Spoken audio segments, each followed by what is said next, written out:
someone dies. This is definitely a very scary poke comp that still has a very beefy mid-range front line inside of the Jax and the Ryze that they're basically pseudo-tanks in a way because of how much threat they demand and also just how much they can absorb from the enemy team. But SK Telecom's team comp is definitely no pushover. It's one of their better drafts that they... The early game like we've wanted of him in summer. See how it goes as we get into game one.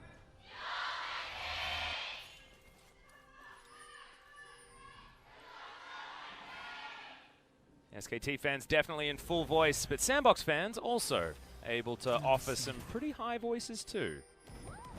The SKT fans were extremely excited with the intro. Yeah. I heard the cheers as that was playing for the first time for them. And let's see if SKT can live up to it, because it certainly was worshipping this SKT roster that was so dominant towards the tail end of spring, and of course in that 3-0 final. It was a really fun final, but I feel like it could have gone a little bit longer, you know? Yeah, it definitely could have. Okay. So SKT not willing to take any risks here in the very start of the game. Their team composition, it has quite a bit of scaling inside of it. Yeah, I feel like so Teddy Zire as well. I mean, he's legendary on this champion and does scale extraordinarily well. The SKT comp definitely starts getting very strong around 2 and 3 items. And the 3 item is actually the tipping point for these two team compositions. So expect to perhaps have some chaos unfold around then. The other thing I'm looking at here is the fact that Sandbox and SKT, with these compositions, have very different win conditions and mid-game and late-game plans, right? You look on Sandbox's side, it's all about pick, it's all about long range, apart from the Jax, and sieging in the mid-game, right? Like, that's what this composition does extraordinarily well. They can split push also pretty well with the Jace and the Ryze in a side lane, and you could also just put the Jace in the mid lane. You could potentially use your Jax as a split pusher in the later stages of the game. I know that OnFleek does like to pick up some of the farm. So a flexible composition, but does want to rely more on that siege, whereas SKT, that's a pretty good teamfight comp that they've got right there, and they can also collapse very, very well with Faker's Talia. Yeah, they have a lot of ways to answer to an intended 1-3-1 from Sandbox, which is weaker naturally because it is red side. So the proximity to Baron and the ability to turtle the blue side jungle for SK Telecom is very easy in the later stages. So they're going to have their work cut out for them. Sandbox don't necessarily need Baron to win, but their team comp doesn't have a way to resist Baron, so they do need to prevent it from being captured. And with Infernal Dragon being the first one of the game, it is of super high priority to both of these teams, but I would say that it benefits Sandbox a bit more than SKT.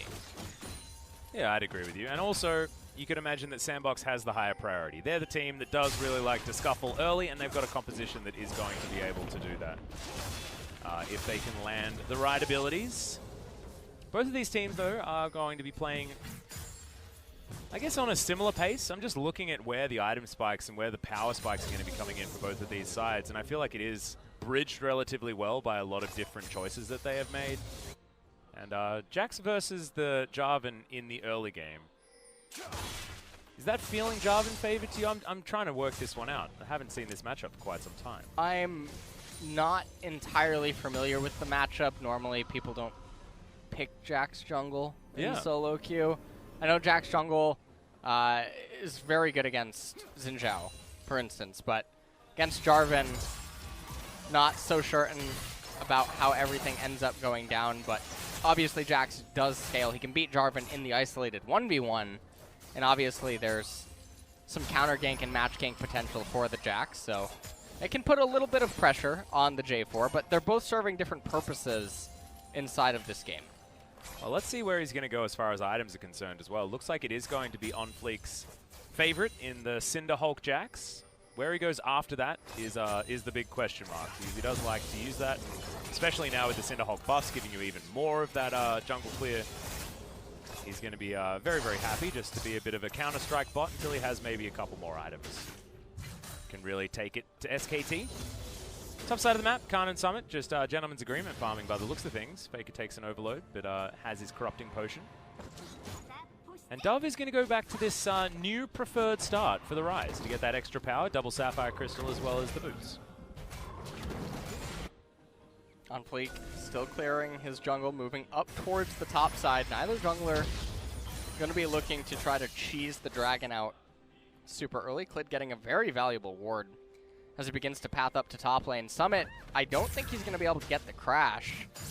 Yeah, the incoming minion wave is way too close. He's under a lot of pressure right now, but Clid had different plans. He just set up a network of wards that they're going to tell everything that On Fleek is going to attempt to do. And if he doesn't show on any of those wards, it basically alerts Teddy and Mata that, okay, he has to be bot side. Yeah, he has to be somewhere down there.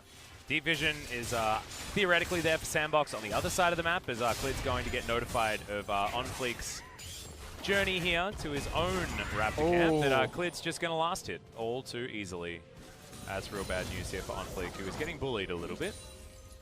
And the problem now is that On Fleek doesn't know that he's recalling on top of a ward, and with the Golem camp being the one that's going to come up in left side Scuttle Crab, and bottom lane having the priority that it does, it might actually be able to convert into a dragon capture momentarily, but seems like their initial intention is going to be on the left-hand side Scuttle Crab. Well, On Fleek's actually looking for Khan here. Umbral Dash should be available here to get him out of some potential trouble, but he's just going to face check a counter-strike. That is bad news. Khan turning it around, though. They're looking for more teleport. Going to come in from Dove. The question. Yeah. Yeah, that's just a really scared Sandbox that didn't want to have that one turned on. All right. Well, I'm glad SK Telecom's at least getting a laugh out of it. That was a really bizarre teleport from Dove. Way too early. Weaver's Wall was there from Faker, so in theory they could have turned up in the nick of time, which is why they would have disengaged, but I don't think that Khan was going in all by his lonesome against two people with the teleport there on. So Teddy and Mata are just doing a fantastic job down here. Yeah, just smashing this lane. Yeah. And look, Teddy and Mata are just fantastic Xayah Rakan players in general. Like, that's just how they've been able to win a lot of their games, be it here in summer or other times. Really good to see them continuing to play well. In fact, it's a very interesting point, the fact that Mata's actually played more Rakan than Teddy's played Xayah, given Xayah's current popularity. Just that SKT really do like to have Mata on a champion that can engage on a dime. And now, might be able to do so, as Faker's Weaver's Wall available, 4 members towards the bottom side. Control ward clears out that ward. Mata can battle dance at an extended range over towards Teddy if he would like to. On Fleek spotted out on that ward as Clid was trying to steal that one as well. Blast Cone going to be... Oh no, okay, Clid. He is eventually going to get out of there, but there's a lot of control vision here towards the bottom side. In fact, oh, Joker. Oh, he's going to face check. Clid actually feeling Clid knows the that pressure. Jax is just north of him, and Lux having the Aftershock, even if he throws the EQ. But there's the Cataclysm as Mata gets the battle dance, but just dives in on top. Is going to be able to get out with the grand entrance, but Clid has to flash. Mata below 200 health. True Shot Barrage avoided. That was a very weird Cataclysm. That was one of the weirdest things. He wasn't willing to take it when he had the element of surprise, but decided that now was the time. That was a very interesting.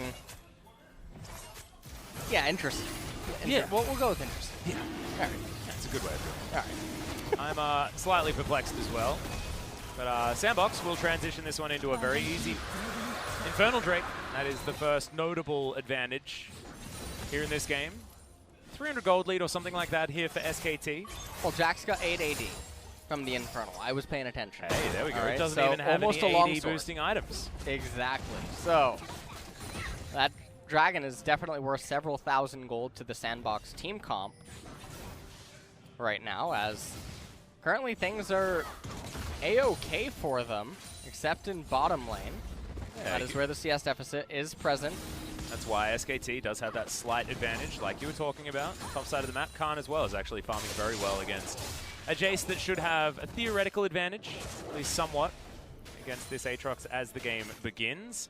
Now has a serrated Dirk, both of them looking like they're building towards a Ninja Tabi, as Khan will have to wander back if he does decide to go home.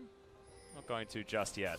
But this 20 CS advantage, just in a pure 2v2 from Teddy and Mata, is very impressive. See if they're able to convert into some plate capture off of this recall pressure. As Ghost and Joker are going to try to just farm out the wave, and everyone's content to do that. It looks like instead of trying to continuously pressure bottom, they're going to rotate up to mid. They're going to crash this wave, and it relieves Faker to do what he's doing, which is to repel the enemy jungle and seek out any sort of vision control. They're going to be able to capture the Herald, and then they should, in theory, be able to convert Herald into several hundred gold worth of turret plates. And you can see actually the maneuvering of the bottom lane towards mid while they take that one down with the help of Faker was actually really, really intelligent, making sure that Dove couldn't get himself over there. Pressure was on in that mid lane, and then the retransition down towards the bottom side. They will sacrifice a plate in the bottom lane, but you know how much more they're going to get, especially here for Khan. Here it is. As Shelly's dropped down instantly.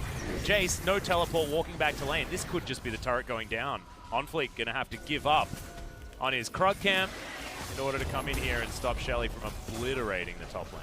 And that should be another... Oh, doesn't look like it's actually going to get it in the end.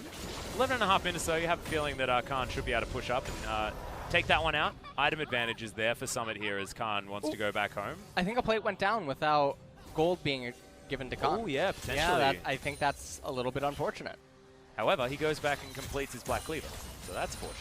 That is quite fortunate. There is a bit of a item discrepancy in the top lane right now. I'd say somewhat. Summit looks to be building towards Ghostblade first. We saw this out of Noggery actually going double lethality instead of the Manamune that we've seen from a lot of Jaces. Seems to be the same school of thought here for Summit. Faker comes on over. No blue buff. Oh, no blue buff is there. He's just hiding. Going to be given over to Faker. Yep. I don't think that seismic shot landed, but it doesn't matter. Able to pick that one up comfortably. Moves back to the mid lane where CS is dead even. Not after the mini wave goes down, as if Faker can collect them all, and looks like he is going to be able to do that. And yeah, things are... It's weird because we're talking about sort of lull states and things like that, but I feel like it is a game of chess. It is one of those situations where the answers are being made, preventing potential plays rather than we're just not doing anything. Right, and both of these teams have very explosive team fights once they unfold.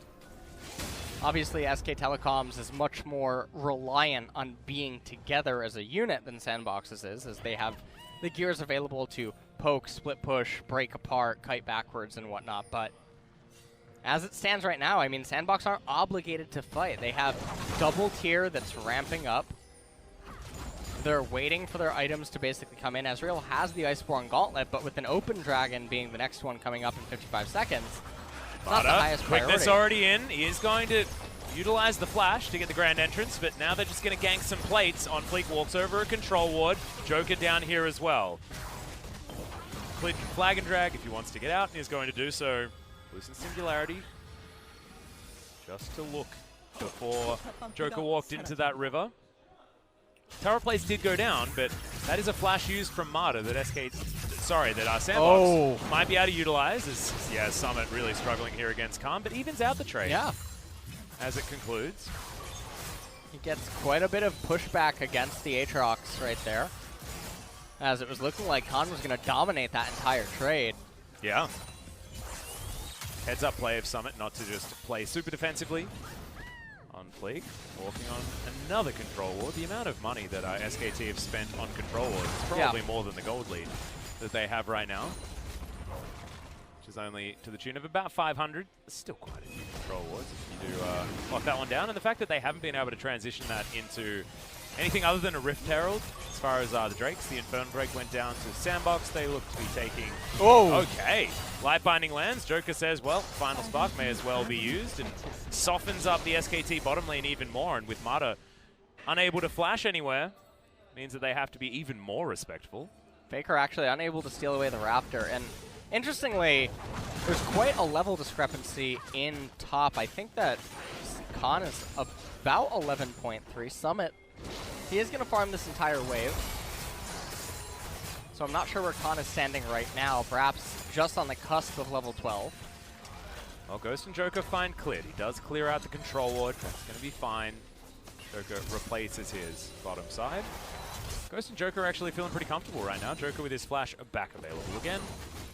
No worries, and they're slowly but surely closing that CS gap that Teddy had built up for himself. This is, of course, the Ezreal time to shine. Iceborne Gauntlet built up, itemizes pretty nicely against the Xayah. So having that extra armor is going to allow for a better laning phase. But as Teddy comes back down, he's not going to be able to teleport back into the lane. Ghost actually deciding that he doesn't want to either, so more skirmish potential available for Sandbox. This game is going slowly, LS. Yeah, it is going very slow, especially after such a chaotic series. Yeah. To kick off this day. At this point in time, in game number 1, between Kingzone and Afrika, I think we had like 30 24 kills. Yeah, something like that. Yeah. I think around 24. I think it was 13 to 11. Clid's going to gank a turret, gets one auto attack, but you can see OnFleek comes up to meet him. Neither team actually wanting to take that 2v2. Especially not Sandbox, as Faker did have the inside track on the roam. Dub holding onto his teleport. OnFleek still staying in the area. Oh, man. Infernal Chains are going to land. Don't get the pullback as Clid wants to get the knock-up. Isn't going to be able to do so as OnFleek gets one stun. Faker turns up. Flash has to be used to get over the Weaver's Wall. Seismic Shove is a little bit off kilter, as Dove has already used the teleport. So still a trade-in advantage for SKT, but nothing really going to come of it. So they end up getting quite a bit of value in terms of, the turret is going to go down. Khan going to be the one getting that. It's going to be the first turret of the game. And they also pulled Ryze away from mid, which means that as soon as Talia gets back there, she's going to be able to reestablish the priority against him. Huge lead for Khan. In fact, the entire gold lead is almost on the Aatrox up towards the top side, over 1,000 gold ahead of Summit. And that's actually really scary, right? Because this is an Aatrox, a champion that's more than happy to scale into the late game, does a lot of AoE damage in a team fight. And if he's freely diving in on top of this squishy composition that's going to take some finesse to play out in the late game, and it could be quite scary. They'll need to be playing their best game of Peel as they can. They're clearing out some vision, but at least Sandbox do have a few different options here. Mata has his shield removed, but is otherwise unperturbed by the ultimate here as Clid gets the Flash Cataclysm. Dove, his passive is there. Nice sidestep on the Seismic Shove. Gets underneath the turret, and now Summit wants some more. In goes Khan, but immediately Lightbound in the mid lane. And once again, no first blood on either side. Yeah, and it's not like both teams aren't trying to get something going. A little bit uncharacteristic right there for Faker and Clid to botch the kill on Dove, as it almost looked like surely he was going to go down for first blood, and then the rest of Sandbox would be left watching. Saw Joker there actually just trying to stop her back with a final spark. Yeah. Trying to get some information as well on the bottom side. He would have chucked the Lucent Singularity if he had missed. Things like that. Let's have a look at this one more time. Take a look at this. Cataclysm comes out, Workground. Seismic Shove ends up whiffing. And then in addition to that, Clid and Faker continue to whiff on ability. Summit comes in, gets the flash out of Faker. And then just south of that, Mata actually locked up on Fleek so that he couldn't try to enter into the fight in any way, shape, or form.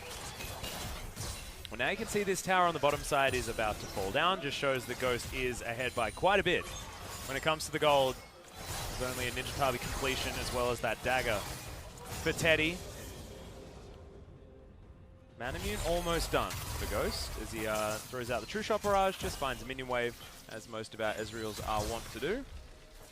Just looking to keep this shove on so that Teddy and Mata don't get themselves a free back. Although teleport is available. Rune Prison down onto Clid, who takes most of his health bar and damage. OnFleek clears out all of the vision, and Sandbox now have the game back under their control, despite the gold lead actually extending a little bit in favor of SKT. Vision is there for Sandbox. They have a lot of control, despite the fact that Khan is sort of running away with his top lane. And let's not forget that they have the Infernal Dragon, so the amount of stats that it's providing for so many of these champions is definitely going to make up for the gold deficit that they have. Ghost taking a little bit of damage, and this is the third dragon now going over to Sandbox. A little bit unlucky on the rolls. Yeah, just takes it for free. Cloud Drake coming in on top of the Ocean and Infernal. But Sandbox are setting themselves up to have a monopoly on the Drakes, which means that if we do get to that late game stage, which this game is slowly but surely getting towards very quickly, as Baron has just spawned now at the 20-minute mark, the Elder Drake is going to mean everything for Sandbox and basically nothing for SKT. That's exactly what you want. SKT will need to start making some proactive moves in the next 10 minutes or so. Otherwise, Sandbox might be able to just wrestle this game out of the way, and they can be obnoxious with this comp from ahead. This is a composition that from ahead is almost one of the most difficult to deal with, just because you do position Joker and then get instant kills if you have those extra items to lock down the extra damage. SKT becomes so much more reliant on their summoners in order to fully fight out to fully take the team fights, because you need to have the flash on Mata, you need the flash on Teddy, you need Faker and Clid to have their flash too, for all the repositioning that's going to be necessary against the barrage that is offered by the Ezreal and the Lux, as well as the Jace. Not to mention the fact that Sandbox don't actually need to commit anything in order to utilize all of these different tools, right? They can just throw out life bindings on cooldown underneath turrets and continue the pressure onto SKT. If anything lands, then that's great. If it doesn't, who cares? We'll just wait a few seconds until the next one is available. So it really does become quite easy to navigate. As you can see, top side of the map, Dove is going to spread the wealth to his team. Summit wants to clear out some control vision, and a back is going to come in here from Faker. And that's 2 turrets to 1 as our Sandbox pull back. They are actually ahead by 100 gold as the dust settles. Well, two-shot barrage comes out, pokes Mata a little bit. Yeah, Battle Dance and Grand Entrance. Sandbox has a gold advantage now. Yeah, that's what I just said. So it's sort of ballooned. I mean, 400 now is that margin, as I believe a minion wave was just completely soaked by Summit. Now goes home, has 2 items. And the Black Cleaver is his decision, just mirroring Khan's items completely, wanting to teamfight a little bit more. At this point, both teams are content to just posture, and Sandbox, they can keep waiting a little bit longer. It's going to be the second items coming in for almost all the champions now on the side of Sandbox, whereas SK Telecom, if they have all their summoners available at around 3 items, they are very scary in a one-shot burst kind of a team fight. But as long as Sandbox can weather that storm, they do look quite good as the game continues. And also at the moment, strategically, with what they're playing right here, the 1-3-1 with the Ezreal side from the Lux in the mid lane, and with the Jax running around and taking as many camps as possible is suiting them a lot. Certainly able to get a little bit more value out of that one with the lane assignments that they have available to them. I mean, we've spoken like a broken record about the power of Ezreal and what he does for these sort of compositions, with the fact that he can sit in the mid lane and just be really comfortable. Weaver's Wall coming in. Clid's looking for another one. Good knock up there onto Joker. Takes the second Q from Khan, but Khan gets turned on. Has to go golden. No reset just yet. Lightbind. Sorry, Final Spark comes in, but it's not enough. First kill goes over to Teddy as Khan is looking to go home. Might have a teleport available to come back, but that's 1 for 1 in the end. Both junglers are dead. Here's the problem, is how do you resist the rain of arrows that are just constantly shot down at you without your primary engage tools? Everyone is actually just a sitting duck. Yeah. It becomes a big game of dodgeball. And you saw Teddy didn't actually manage to dodge that ball as the empowered Shock Blast chunked Teddy out to the point where he couldn't help with that wave clear. And that is the first 2 kills of the game, guys. Going down at 23 minutes in. This game is very, very slow, but once again, it's Clid trying to start things off and ultimately, in the end, getting punished. Khan tried his darndest to get things going. Yeah, and this is basically, Faker uses the Weaver's Wall, but his teammates aren't totally in position to follow up, and it was actually a really close call for Khan. There's probably a bunch of scenarios where you replay this, he ends up actually going down if everyone times their stuff correctly, even against his flash, so now they're talking about actually preparing Baron. Yeah. They're talking about who has no flash, and Clown Drake coming up now in 15 seconds. SKT has to be really, really careful.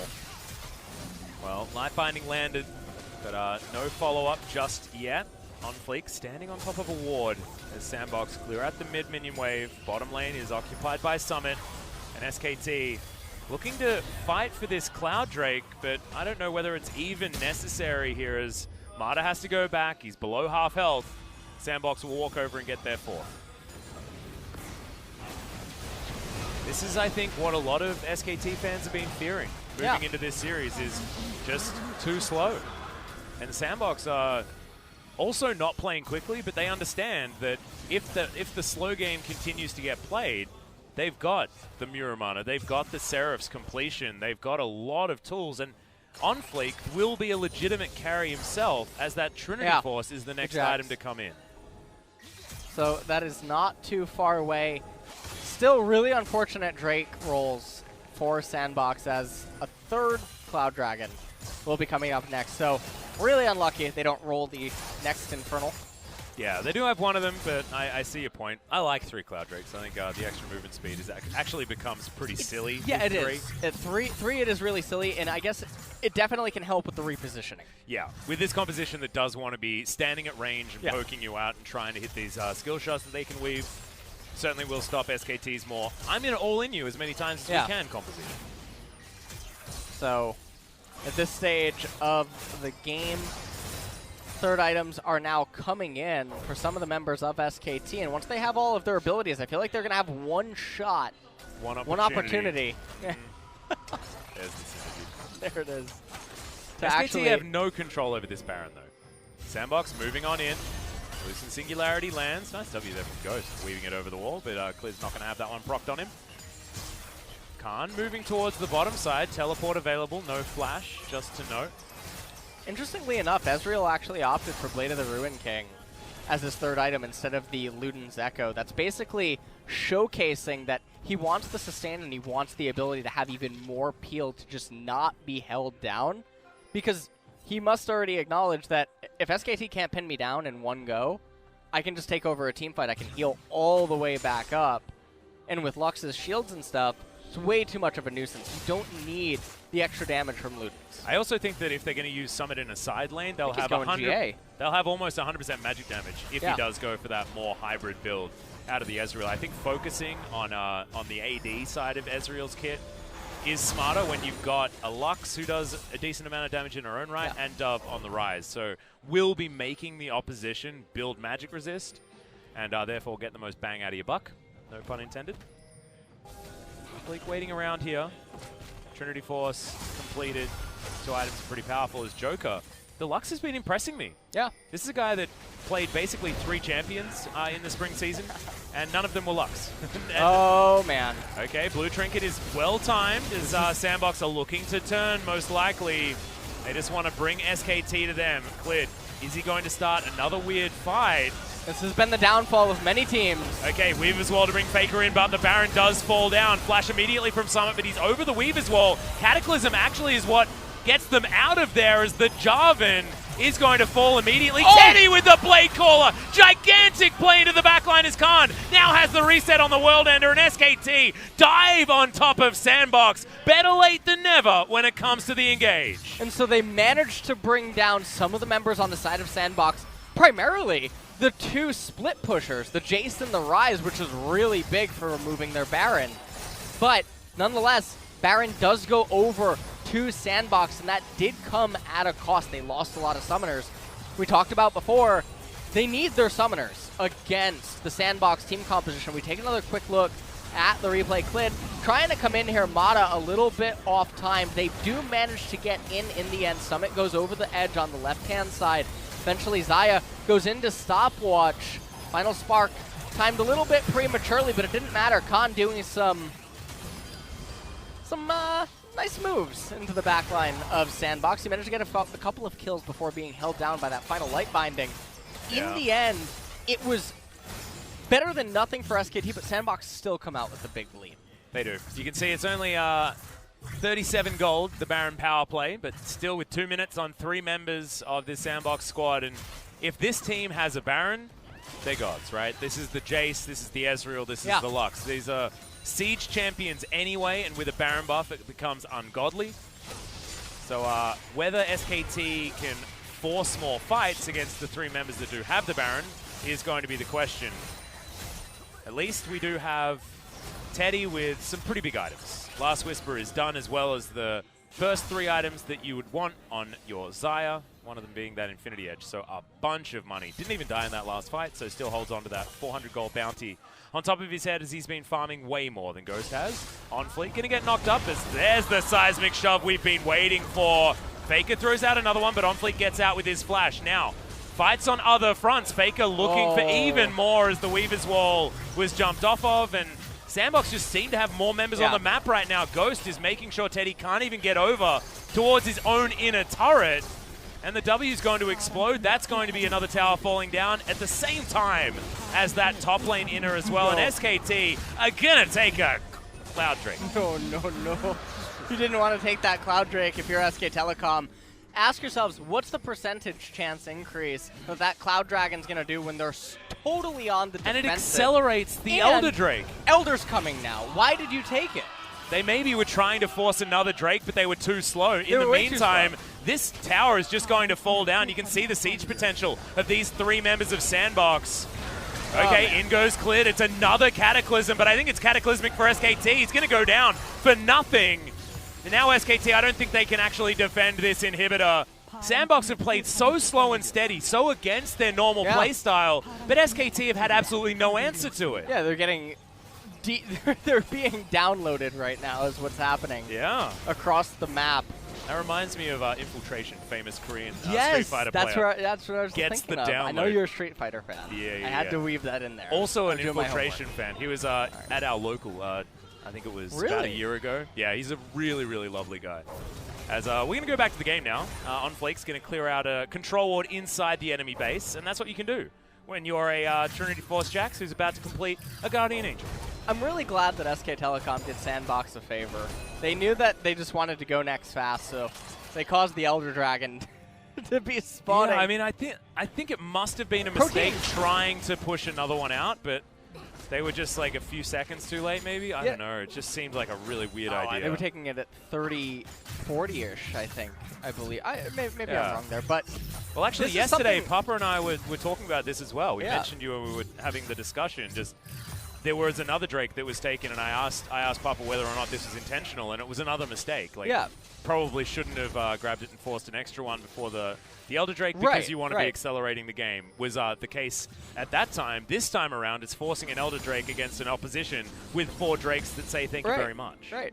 And, you know, if you're a viewer and you're watching this, why is taking the Cloud Dragon so bad? Well, think about it in a percentage increase. What is the chance that the Cloud Drake MS is going to realistically come into play against the Sandbox team composition when they're on the back foot, when they're always getting pushed in, and it's not going to be that useful, versus what is the percentage likelihood that now Sandbox gets Elder?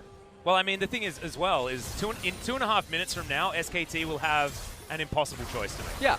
As Bada, he's going to dive on forward. No one gets knocked up. It's a decent charm. Weaver's Wall is going to push them into the back line.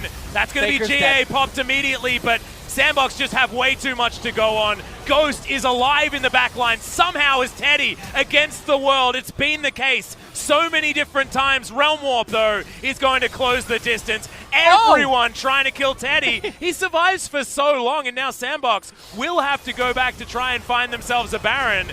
There's On Fleek. He had the counter-strike, and that is going to be that. Almost the ace, but I believe Clid respawned in time. He does end up respawning, but that's going to be all that she wrote here in game number 1. So, SK Telecom, they lost on blue side, Atlas. They did. I think that's it. It's unfortunate. Just go to a winner's interview, right? Yeah. This was the side that they were able to win on in the past, but Sandbox, they're able to mix it up. It sort of just depends on how things go. Sandbox Gaming are going to pick up the win over SKT in a very